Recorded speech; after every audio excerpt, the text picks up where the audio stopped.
bukan sekedar itu aja saya mau menambahkan satu isu nih soal judi online. Wah ini. Nah judi online ini ini kan kalau kita lihat praktek judinya begitu meresahkan, begitu membahayakan, menipu masyarakat luas, merampok kekayaannya masyarakat di level bawah. Wah jahatnya luar biasa. Tapi bukan hanya delik perbuatan pidana judinya saja, tapi juga ada delik suapnya dan banyak. Betul. Saya menduga ada pejabat-pejabat yang tinggi juga tuh, yang bisa jadi terkait, terlibat, ataupun orang-orang yang menjadi backing ataupun dalang dalam praktek-praktek perjudian yang luar biasa besar ini.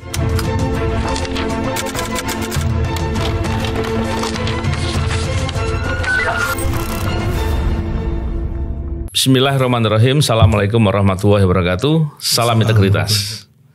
Alhamdulillah kembali berbincang di podcast ini. Kali ini kita membicarakan terkait dengan KPK, tapi penanganan perkaranya di KPK. Kemarin beberapa kali kita membicarakan KPK pimpinannya. Kali ini kita membicarakan KPK dalam konteks benernya ini. Dan bersama dengan kita untuk berbincang adalah Aulia Postiera. Apa kabar, Alhamdulillah kabar baik Bang. Apa kabar Bang? Alhamdulillah. Aulia ini kan penyelidik sering OTT. Jadi kita membicarakan soal OTT. Ya. OTT yang pra peradilan KPK kalah. Waduh. Kacau tuh Bang.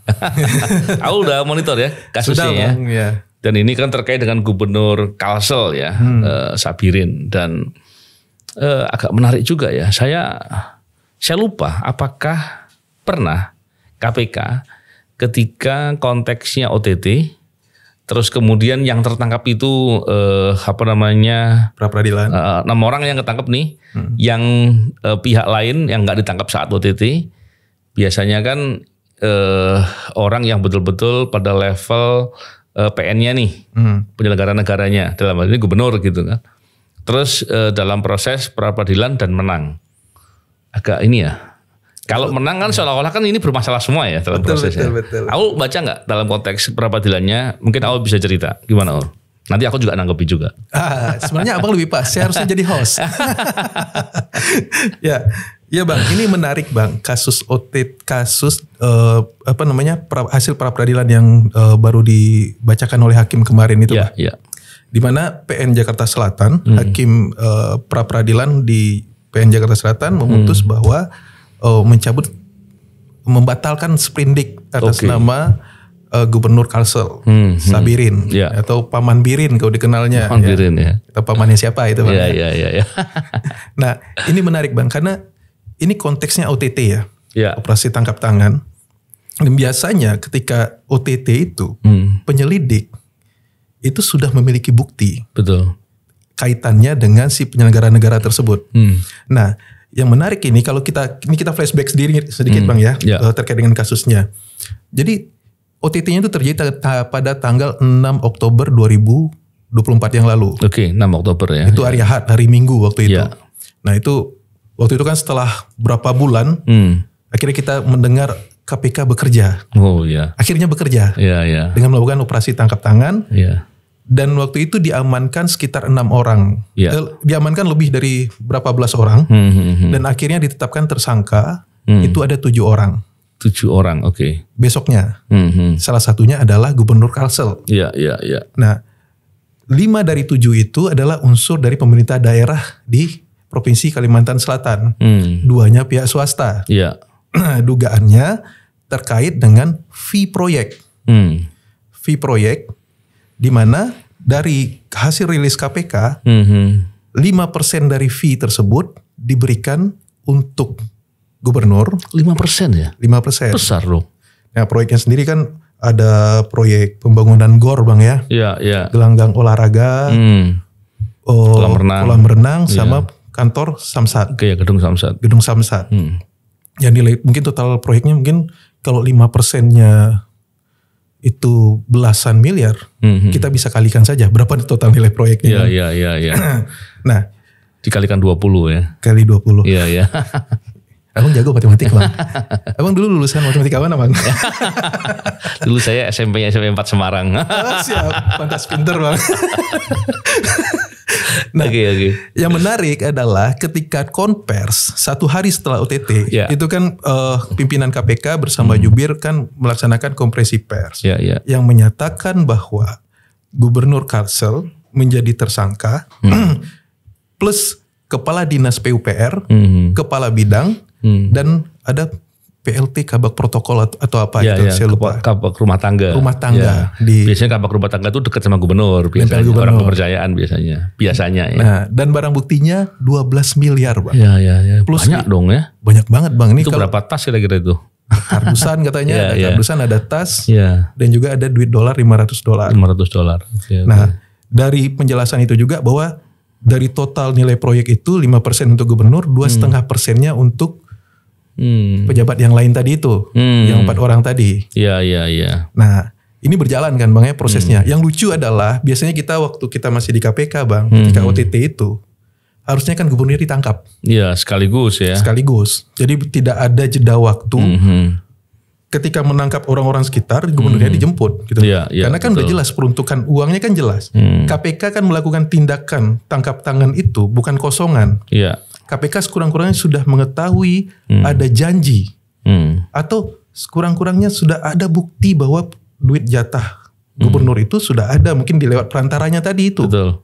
Ini kan tidak dilakukan oleh KPK. Lalu berjalan waktu, akhirnya Sabirin ini mengajukan pra peradilan. Nah, sampai di situ dulu nih sebentar nih. Saya melihat ada beberapa hal yang perlu diperjelas ya. Yang pertama, ini kan fee proyek ya. Biasanya kalau fee proyek dengan gubernur itu biasanya itu sudah pembicaraannya sudah panjang itu. Betul. Dan kalau pembicaraannya sudah panjang, biasanya ketika proses OTT itu bukti-bukti udah betul-betul lengkap gitu. Harusnya ya, Bang. Ya kan? Artinya bukan hal yang betul-betul masih meraba-raba atau pembuktiannya masih mungkin agak tipis-tipis. Ini pembuktian telak nih harusnya. Harusnya ya, Bang. Kan? Iya. Dan menariknya tadi yang dibilang sama Aulia, kenapa kok nggak ditangkap saat itu ya? Dan kemudian kalaupun nggak ditangkap, setelah proses penyidikan, biasanya upaya penggeledahan dilakukan segera. Upaya untuk mencegah agar jangan sampai bukti-bukti itu dihilangkan, itu maka para tersangka segera mesti diamankan karena ini prosesnya kasus suap. Betul. Prosesnya nggak lama. Betul. Cepat. Yang hilangkan buktinya juga cepat gitu. Artinya langkah itu mesti dilakukan. Tapi sepertinya KPK nggak melakukan itu ya di awal-awal ini. Itu yang menarik Bang. Kenapa KPK setelah penetapan tersangka itu tidak langsung melakukan penangkapan? Karena Bang bilang tadi ya. Nah kan dia udah tersangka, dia diumumkan jadi tersangka. Betul. KPK bisa menangkap dan menahan orang yang bersangkutan. Ini kan seolah-olah KPK tidak melakukan apa-apa setelah itu. Dipanggil lah mungkin ya. Dipanggil, ya orangnya nggak datang ya dicari dong. Masalahnya tadi saya katakan, ini kasusnya mestinya jelas. Beberapa barang buktinya itu barang bukti yang mudah dihilangkan. Betul. Seperti chat dari beberapa pihak gitu ya. Betul. Pasti dari handphonenya pihak tersangka dalam hal ini Gubernur Kalsel ini kan. Dan beberapa pihak yang lain serta data-data dan beberapa hal lain lagi. Mestinya penggeledahannya segera dan upayanya bukan memanggil tapi penangkapan. Kenapa? Karena ada kemungkinan akan melarikan diri atau menghilangkan barang bukti. Harusnya itu kan segera dilakukan ya. Iya. Tapi ini enggak ya? Enggak dilakukan. Wow. Nah, kan lucu kan Bang ya? Iya. Sampai akhirnya pra peradilan ya. Diajukan pra peradilan. Yang lucunya waktu itu KPK menyatakan bahwa KPK kehilangan jejak. Oh iya saya baca juga di berita itu. Kehilangan jejak. Konyol loh, dia gubernur aktif loh. Dia bukan pengusaha yang bebas pergi kapan saja. Gubernur kan ada tugas yang harus dia lakukan di kantornya selaku gubernur ya. Gak mungkin seorang gubernur aktif itu hilang gitu loh. Ya tapi kan kemudian dibantahkan sama kuasa hukumnya gubernur kan. Bahwa enggak melarikan diri kok, enggak kemana-mana. Nah, jadi siapa yang bohong nih kira-kira? Nah itu Bang. Ini pertanyaannya itu ada dua hal Bang. Bisa ada dua persepsi di sini. Apakah KPK benar-benar kerja dalam hal ini mencari atau main mata? KPK main mata. Jadi kan ini kita menduga Bang ya, bukan menuduh ya. Karena hal itu sesuatu yang mudah gitu loh. Gubernur dia bertugas di ibu kota provinsi, ada kantornya, ada alamat rumahnya. Kalaupun dia kabur itu sangat mudah bagi KPK mencari. Betul. Nah, yang lari ke luar negeri aja bisa dapat. Masa kalau salah begini mestinya Abang nyari sampai ke luar negeri, Abang nyari Nazarudin sampai ke Kolombia. Gitu. Iya. Dan ada juga di tempat-tempat lain kan, di China kita pernah, di Thailand. Di banyak tempat lain. Ya memang apa ya? Proses penyidikan seperti ini tuh mestinya kesegeraan itu penting ya. Betul. Dan proses ini mesti prudent lah. Artinya bukti-bukti dan proses administrasi mesti itu hal yang sangat lumrah oleh penyidik karena penyidik sehari-hari ngerjakan itu. Tapi yang saya heran adalah proses pra-peradilan kemudian KPK kalah gitu. Nah, saya agak heran loh, kalahnya di mana kira-kira ya? Itu Aku pernah baca ini nggak hasil putusannya? Saya belum baca putusan, tapi saya baca beritanya Bang. Oke, berita. Nah, di beritanya alasan majelis hakim mengabulkan permohonan pra-peradilan yang diajukan oleh Sabirin adalah karena pertama KPK belum pernah memeriksa Sabirin. Oh, iya. Nah, jadi ketika menetapkan tersangka Sabirin itu belum pernah diperiksa. Terus kedua, Sabirin tidak pernah ditetapkan menjadi DPO. Ya. Nah, kan kalau sebenarnya kan lucu juga kenapa KPK yang katanya kehilangan jejak waktu itu tidak menetapkan DPO segera. Iya. Sampai akhirnya ini secara formil kan pra-peradilan kan urusan formil Bang ya. Secara formil ini saat ini posisi Sabirin lepas bebas. Nah, walaupun faktanya secara substansi itu clear, KPK menjelaskan bahwa ini terkait pengadaan barang dan jasa. Modusnya adalah mengkondisikan e-katalog. Ini menarik nih Bang. Nah, modusnya mengkondisikan e-katalog. Padahal selama ini pemerintah kita selalu mendengung-dengungkan digitalisasi itu untuk mencegah korupsi. Ternyata justru itu jadi celah dan bisa digunakan untuk celah korupsi. Sebetulnya kalau mengkondisikan pola begitu udah lama kita tahu. Makanya. Iya. Dan memang begini ya. Yang menarik adalah ketika pra-peradilan ini kemudian kalah tadi saya bilang. Saya khawatir ini memang hakimnya sungkan. Sungkan kenapa? Karena putusannya pas hari ulang tahunnya. Wah, ada kaitannya kayak itu. Iya. Sebagai hadiah ulang tahun. Waduh, jangan sampai hadiah dong. Tapi terlepas dari itulah, memang KPK ketika tidak menetapkan DPO itu kesalahan ya. Kenapa? Padahal kita tahu ada surat edaran Mahkamah Agung kan, betul, yang mengatakan bahwa orang yang sedang dalam proses DPO atau melarikan diri dalam suatu perkara itu tidak boleh maju ke pra-peradilan. Betul. Nah, harusnya itu KPK kan sudah merasa orang ini hilang, nggak bisa diakses, nggak bisa dicari, nggak bisa ditemukan. Jadi hilang dong sebagaimana dimaksud oleh Mahkamah Agung. Tapi kenapa secara formal nggak dibuatkan DPO? DPO. Ini kan kesalahan KPK juga sebenarnya. Betul. Dan ini kesalahan yang elementer. Saya nggak yakin penyidik nggak ngerti. Oh, mereka paham Bang. Saya khawatir yang tanda tangan surat nggak mau. Tanda tangan surat ini yang bahaya ini. Makanya Bang, saya berpikiran sekarang salah satunya Dewas harus bekerja Bang. Oh betul. Dewas KPK, walaupun yang masa tugasnya kurang lebih 1 bulan lagi ya. Masa tugasnya sampai bulan Desember nanti. Dewas KPK harus memeriksa ini. Kasus ini. Karena ini skandal ya. Orang yang sudah 1 bulan menjadi tersangka, tidak ditangkap, tidak ketemu pun tidak diterbitkan DPO, sampai akhirnya kalah pra-peradilan KPK. Ini ada tanda tanya besar. Apakah ada di antara oknum pegawai struktural atau pimpinan KPK yang terlibat dalam proses ini? Nah, makanya ini perlu didalami oleh Dewas. Dan menurut saya ini nggak susah mendalami ini. Tinggal cek formilnya saja. Betul. Apakah pernah diajukan oleh penyidik? Apakah penyidik pernah mengajukan surat DPO atau tidak? Kalau tidak, ada apa dengan penyidiknya? Nah, kalaupun sudah pernah diajukan, tidak ditandatangani oleh pimpinan, ada apa dengan pimpinannya? Nah, ini perlu didalami Bang. Nah, mengenai substansi kasusnya sendiri, saya meyakini ya, kalau KPK masih berniat memberantas korupsi dengan baik, tinggal dilengkapi lagi formilnya. Karena secara substansi, saya meyakini buktinya sudah sangat cukup. Nah, makanya dilengkapi lagi formilnya, tetapkan lagi tersangka. Dan saya yakin gak ada pilihan. Sabirin mau pra-peradilan apapun, kalau sudah dipanggil, kalau nggak datang ditetapkan DPO, sebagai kebutuhan yang disampaikan oleh hakim yang memimpin pra-peradilan, dia nggak bisa mengelak.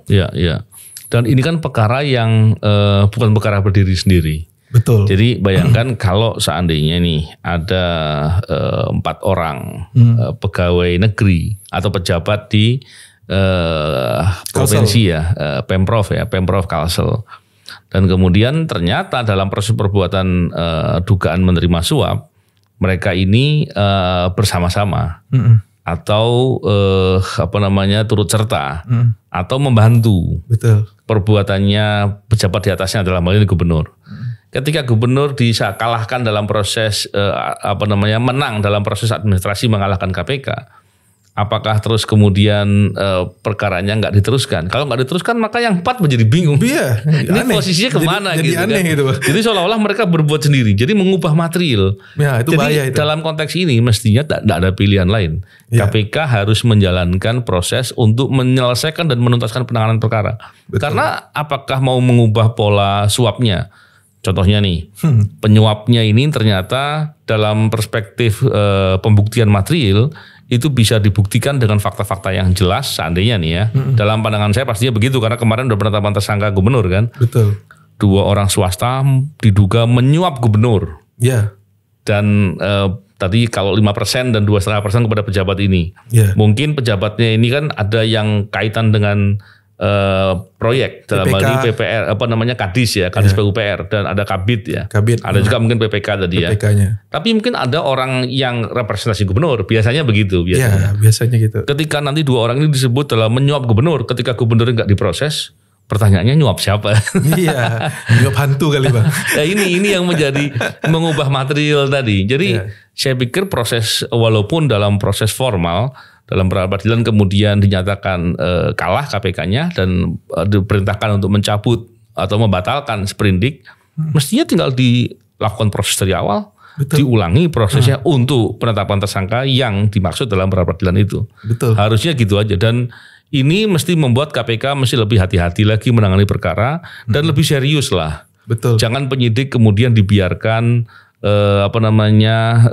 berjalan sendiri atau berjuang sendiri, terus kemudian nggak di backup oleh struktural dan pimpinan, yang kemudian dalam penanganan perkara saya khawatir ke depan akan menjadi persoalan. Betul.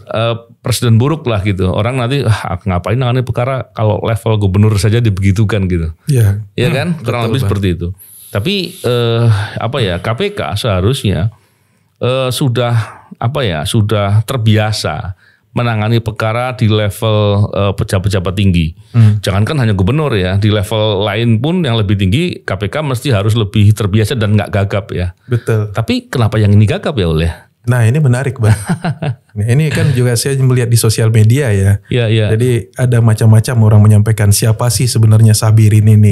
Siapa orang di belakangnya. Iya. Kenapa begitu kuat segala macam. Cuma kan kalau kita... Biasanya gubernur di belakangnya ajudan dong. Ya kan? Bukan ya? Betul juga Bang. Nah masalahnya adalah dalam penegakan hukum. Makanya di Wikadilan tuh matanya ditutup. Biar dia tidak peduli dengan apapun, hukum harus tegak. Gitu loh. Makanya kita pun dulu di KPK kita nggak peduli itu siapa, kita lihat apa yang diperbuat oleh orang tersebut gitu loh. Dan seperti itulah seharusnya penegak hukum bekerja gitu loh. Karena kalau penegakan hukum dipengaruhi oleh kekuasaan tertentu di luar sistem hukum itu sendiri, kita mau jadi apa Bang? Negara ini mau jadi apa gitu loh. Hukum tidak lagi dihormati gitu. Nah sementara di sisi lain kita melihat bagaimana Pak Prabowo di pidato pelantikannya dan diulang lagi di beberapa kesempatan. Komitmennya soal pemberantasan korupsi luar biasa Bang ya. Dari pernyataan ya. Dan ini kan pernyataan itu hanya akan menjadi omong kosong kalau tidak dituruti oleh bawahnya. Betul. Oleh penegak hukum yang bekerja di tataran operasional. Baik itu kejaksaan, kepolisian maupun KPK. Gitu, Dan itu pernyataan yang kuat disampaikan dalam ruangan terhormat kan. Betul. Di gedung MPR RI di mana disampaikan di hadapan para seluruh pejabat tinggi negara. Bahkan ada duta besar negara sahabat. Besar dan pemimpin negara sahabat juga yang hadir. Mestinya itu pernyataan bukan main-main ya, pastinya serius. Dan saya pikir begini ini sebetulnya jadi ujian lah. Kita berharap KPK betul-betul menyelesaikan dengan tuntas dan tidak kemudian patah semangat. Tetap harus berani untuk menangani. bukan sekedar itu aja Ul. Saya mau menambahkan satu isu nih. Ya. Soal judi online. Wah, ini. Nah, judi online ini Ul.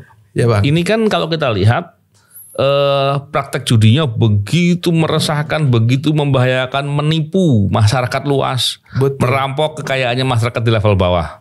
Wah, jahatnya luar biasa. Tapi bukan hanya delik perbuatan pidana judinya saja, tapi juga ada delik suapnya dan banyak. Betul. Saya menduga ada pejabat-pejabat yang tinggi juga tuh. Yang bisa jadi terkait, terlibat, ataupun orang-orang yang menjadi backing ataupun dalang dalam praktek-praktek perjudian yang luar biasa besar ini. Kenapa saya bilang besar? Data PPATK-nya menyebutkan ratusan triliun angka perputaran uangnya. Dan itu dipublish kan, dan disampaikan juga ke DPR RI. Jadi melihat ini harusnya KPK jangan diam saja gitu. Nah, iya Bang. KPK harus mau juga ikut membantu proses yang sudah dilakukan oleh Polri dalam hal ini untuk menegakkan hukumnya. Karena dalam pandangan saya ini yang terlibat banyak sekali. Yeah. Sangat banyak sekali. Dan ketika itu dilihat dari praktek suapnya juga, ini kita akan membawa persoalan ini kepada forum yang lebih serius, kepada pertanggungjawaban yang lebih berat dan serius, sekaligus deterrent effect ya. Aul punya pandangan apa soal ini? Ya, ini terkait judi online ini kan sesuatu yang mengejutkan ya Bang ya. Ya.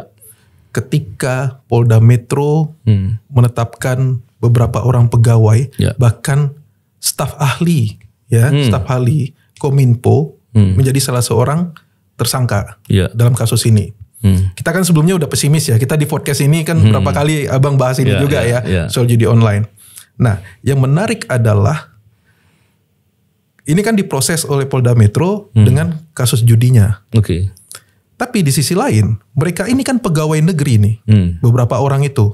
Ada yang pegawai negeri, ada yang pegawai kontrak ya. Kalau dari rilis yang disampaikan oleh Polda Metro.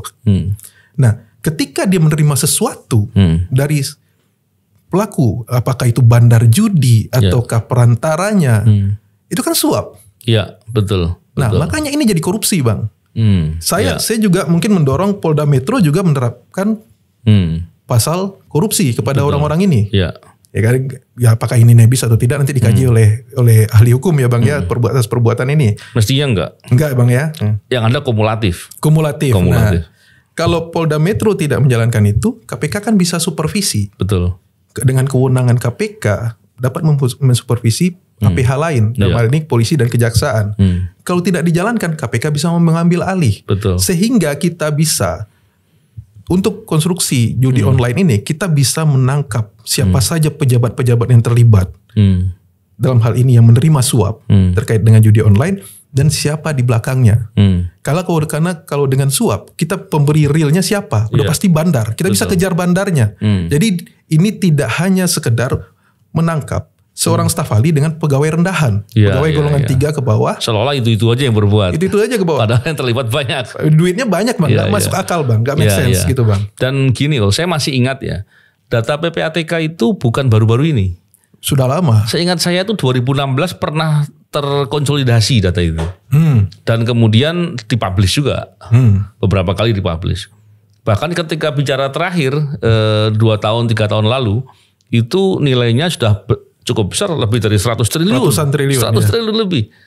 Katanya semakin ke sini itu semakin besar. Iya. Kenapa semakin besar? Ya karena transaksinya tambah banyak. Betul. Kenapa tambah berani banyak dan terang-terangan? Gak mungkin kalau tanpa ada yang memberikan jaminan gitu ya. Jaminan. Diduga aparat penegak hukum juga terlibat. Bisa jadi. Saya nggak cuma melihat penegak hukum. Jangan-jangan di level politisi ada. Ya.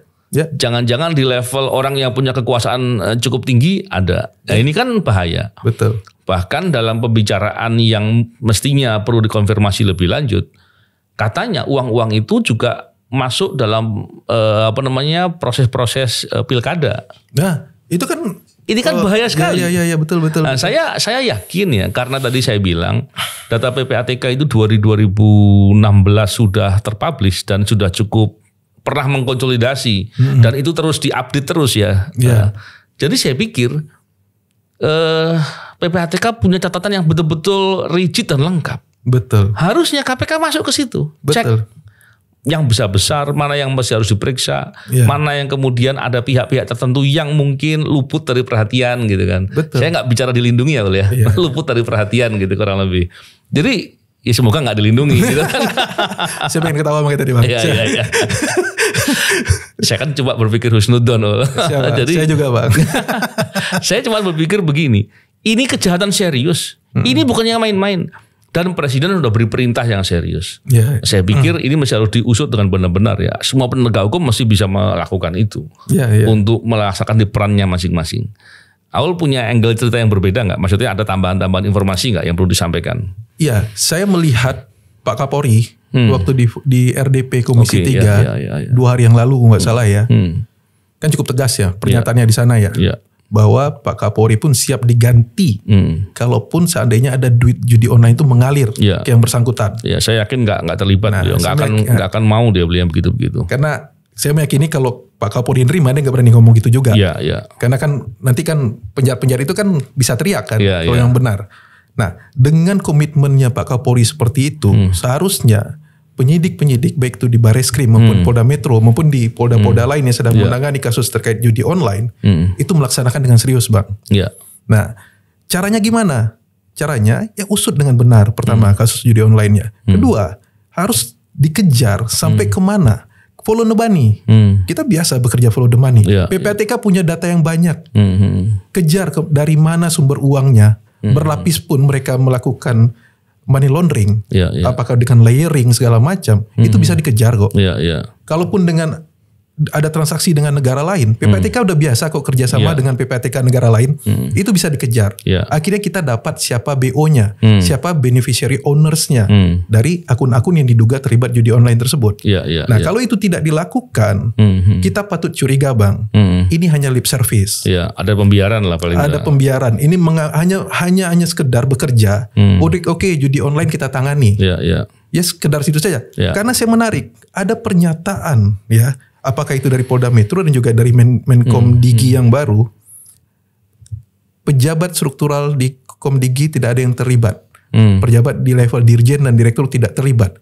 Ini terlalu prematur karena penyidikan ini kan seolah-olah ingin melokalisir ini hanya kerjaan oknum-oknum yang dikoordinir oleh staf ahli. Saya nggak yakin itu. Nggak yakin, Bang. Karena salah satu tersangka itu dia bikin kantor satelit di Bekasi. Gimana mungkin orang yang bukan pegawai bikin kantor satelit dan bisa mengakses data tersebut? Saya sedikit bayangkan nih, Bang, memberikan gambaran bagaimana mereka itu bekerja. Kan seharusnya kan ada yang bertugas melakukan crawling setiap hari, Bang. Crawling di internet, mencari apapun terkait judi online yang beredar di Indonesia. Setelah di crawling, itu kan data itu kan harusnya ada bagian lain, diserahkan ke bagian lain untuk dilakukan take down. Ini teknis, Bang ya. Nah, jadi kan ada banyak pihak yang terlibat di sini, Bang, yang mencari data dan yang men-take down. Dan take down itu harusnya keputusannya bukan di level pegawai pelaksana. Harusnya ada pegawai strukturalnya yang minimal direktur atau dirjen yang take down. Nah, ini kan enggak. Bahkan malah salah seorang tersangka itu dalam satu video yang beredar itu dia menyatakan bahwa dia yang sendiri yang men-crawling, nanti ditemukan 5.000, 4.000 akan di take down, 1.000-nya dibina. Dibina dalam artian ya diminta duit lah ya, dia ada jatahnya di sana. Ini kan ada prosedur kerja yang aneh gitu loh, Bang. Ini Kementerian Negara loh, Bang. Ini bukan perusahaan keluarga, tapi Kementerian Negara yang di sana ada SOP, ada peraturan yang mengikat mereka. Nah, makanya menurut saya ini harus dibongkar. Dengan jelas. Tadi yang disampaikan itu memang buruk ya. Maksudnya itu suatu kejahatan yang parah lah gitu ya. Yang tadi jadi scrolling, kemudian dapat 5.000, 4.000, yang 1.000 Tapi saya nggak yakin sesederhana itu. Saya nggak yakin. Saya yakinnya apa? Namanya judi online itu pasti ada bandarnya, ada bosnya. Nggak mungkin lah koordinasi di level-level pelaksana. Nggak mungkin, betul, Bang. Saya pernah dalam podcast ini juga bicara dengan salah seorang lah yang pernah punya pengalaman yang masa lalu yang kurang baik ya, ikut di masalah judi online. Itu setorannya ke penegak hukum ada kok. Dan angkanya di atas 3 miliar per bulan. Per bulan Bang. Per bulan. Waktu itu. Tapi kan ketika ada pembiaran-pembiaran yang terlibat juga ternyata banyak. Ya saya yakin yang terlibat pasti. Dan itu pasti nilainya besar-besar. Iya. Dan itu nggak mungkin hanya di level, tolong dong biar dilewat. Nggak mungkin lah. Iya. Itu pasti ada suatu proses yang berjejaring. Ada pengkondisian yang dilakukan secara terpusat dan terkoordinir begitu. Saya yakinnya seperti itu. Oleh karena itu dalam pandangan saya KPK mesti masuk. Betul. Data banyak, informasi beredar luas, dan kita punya banyak cara untuk melakukan investigasi terkait dengan hal itu. Dan itu salah satu dukungan juga untuk membantu arahan dari Pak Presiden, dan tentunya Polri juga mestinya kan sekarang ada perintah dari Pak Kapolri, mestinya mereka juga melakukan tugas dengan sungguh-sungguh. Tapi melihat luasnya kasus ini, mestinya perlu dibantu. Sehingga untuk mengungkap kasus itu dengan lebih luas, KPK perlu masuk dan siapapun yang terlibat usut. Betul, saya setuju Bang. Harusnya begitu. Kita tunggu nih, semoga dilakukan betul. Tapi ini, aku yakin nggak dilakukan. Enggak dong Bang. Pimpinannya tinggal 1 bulan. Pimpinannya tinggal 1 bulan. Yang mungkin kita berharap adalah Presiden memilih pimpinan KPK yang terbaik. Iya. Apakah prosesnya dengan mengembalikan nama segala macam yang sudah nggak dikembalikan kok. Lanjut ikut dari 10 yang ada dari. Memilih sebelumnya. Yang terbaik 5 dari 10 yang ada, sehingga orang-orang ini berkomitmen untuk memberantas korupsi dengan sungguh-sungguh. Salah satunya dengan menyelesaikan kasus terkait judi online ini. KPK harus turun. Gitu. Tapi ini sebetulnya peran memilih bukan lagi di Presiden, tapi di Komisi 3 kan. Oh iya betul. Jadi saya pikir Komisi 3 jangan hanya cuman bicara dalam forum-forum rapat saja gitu. Tapi tunjukkan bahwa betul-betul punya kesungguhan. Pilihlah pimpinan KPK yang betul-betul orang-orang yang mau menegakkan hukum dengan benar, dengan jujur, yang tidak punya masalah masa lalu, yang betul-betul punya komitmen memberantas korupsi. Kalau nggak milih begitu, udahlah. Kalau ngomong-ngomong di rapat, saya nggak percaya kalau kemudian actionnya ternyata nggak seperti nggak seperti apa yang disampaikan dengan yang dilaksanakan. Oke, kita tunggu. Semoga nanti betul-betul dipilih yang baik dan betul-betul berani untuk mengambil langkah untuk mengusut masalah korupsi di masalah judi online ini, karena ini kejahatan yang sangat luar biasa. Sudah banyak kita bincangkan, dampaknya buat masyarakat luar biasa dan itu jahat sekali. Betul Bang. Jadi memaksa semua pihak untuk mau dan memprioritaskan untuk mengusut kasus korupsi dalam judi online. Ini menjadi hal yang sangat penting menurut saya. Setuju Bang. Oke, terima kasih Aulia. Semoga bincang-bincang yang bermanfaat. Salam integritas. Assalamualaikum warahmatullahi wabarakatuh.